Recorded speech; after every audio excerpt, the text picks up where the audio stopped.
कृपाचार्य तथा द्रोणाचार्य गौतम ऋषि के पुत्र का नाम शरद्वान था। उनका जन्म बाणों के साथ हुआ था। उन्हें वेदाभ्यास में जरा भी रुचि नहीं थी और धनुर्विद्या से उन्हें अत्यधिक लगाव था। वे धनुर्विद्या में इतने निपुण हो गए कि देवराज इंद्र उनसे भयभीत रहने लगे। इंद्र ने उन्हें साधना से दिगाने के लिए नामपदी नामक एक देवकन्या को उनके पास भेज दिया। उस देवकन्या के सौंदर्य के प्रभाव से कृप नामक बालक उत्पन्न हुआ और दूसरे भाग से कृपी नामक कन्या उत्पन्न हुई। कृपी धनुर्विद्या में अपने पिता के समान ही पारंगत हुए। भीष्म जी ने इन्हीं कृप को पांडवों और कौरवों की शिक्षा दीक्षा के लिए नियुक्त किया और वे कृपाचार्य के नाम से विख्यात हुए।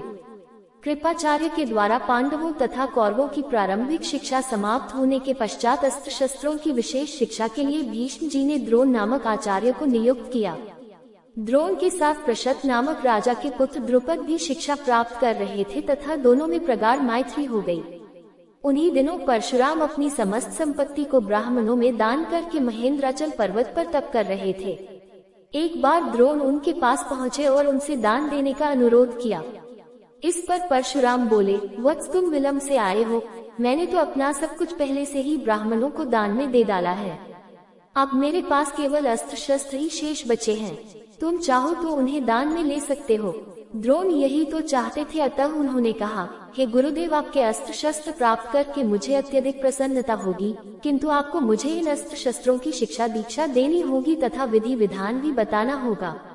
इस प्रकार परशुराम के शिष्य बनकर द्रोण अस्त्र शस्त्रादि सहित समस्त विद्याओं के अभूतपूर्व ज्ञाता हो गए। शिक्षा प्राप्त करने के पश्चात द्रोण का विवाह कृपाचार्य की बहन कृपी के साथ हो गया। कृपी से उनका एक पुत्र हुआ। उनके उस पुत्र के मुख से जन्म के समय अश्व की ध्वनि निकली, इसलिए उसका नाम अश्वत्थामा रखा गया। किसी प्रकार का राजाश्रय प्राप्त न होने के कारण द्रोण अपनी पत्नी कृपी तथा पुत्र अश्वत्थामा के साथ निर्धनता के साथ रह रहे थे। एक दिन उनका पुत्र अश्वत्थामा दूध पीने के लिए मचल उठा, किंतु अपनी निर्धनता के कारण द्रोण पुत्र के लिए गाय के दूध की व्यवस्था न कर सके। अकस्मात उन्हें अपने बाल्यकाल के मित्र राजा द्रुपद का स्मरण हो आया, जो कि पांचाल देश के नरेश बन चुके थे। द्रोण ने द्रुपद के पास जाकर कहा, मित्र, मैं तुम्हारा सहपाठी रह चुका हूँ। मुझे दूध के लिए एक गाय की आवश्यकता है और तुमसे सहायता प्राप्त करने की अभिलाषा लेकर मैं तुम्हारे पास आया हूँ। इस पर द्रुपद अपनी पुरानी मित्रता को भूलकर तथा स्वयं के नरेश होने के अहंकार के वश में आकर द्रोण पर बिगड़ उठे और कहा, तुम्हें मुझको अपना मित्र बताते हुए लज्जा नहीं आती? मित्रता केवल समान वर्ग के लोगों में होती है, तुम जैसे निर्धन और मुझ जैसे राजा में नहीं। अपमानित होकर द्रोण वहां से लौट आए और कृपाचार्य के घर गुप्त रूप से रहने लगे। एक दिन युधिष्ठिर आदि राजकुमार जब गेंद खेल रहे थे तो उनकी गेंद एक कुएं में जा गिरी। उधर से गुजरते हुए द्रोण से राजकुमारों ने गेंद को कुएं से निकालने लिए सहायता मांगी। द्रोण ने कहा, यदि तुम लोग मेरे तथा मेरे परिवार के लिए भोजन का प्रबंध करो तो मैं तुम्हारा गेंद निकाल दूंगा।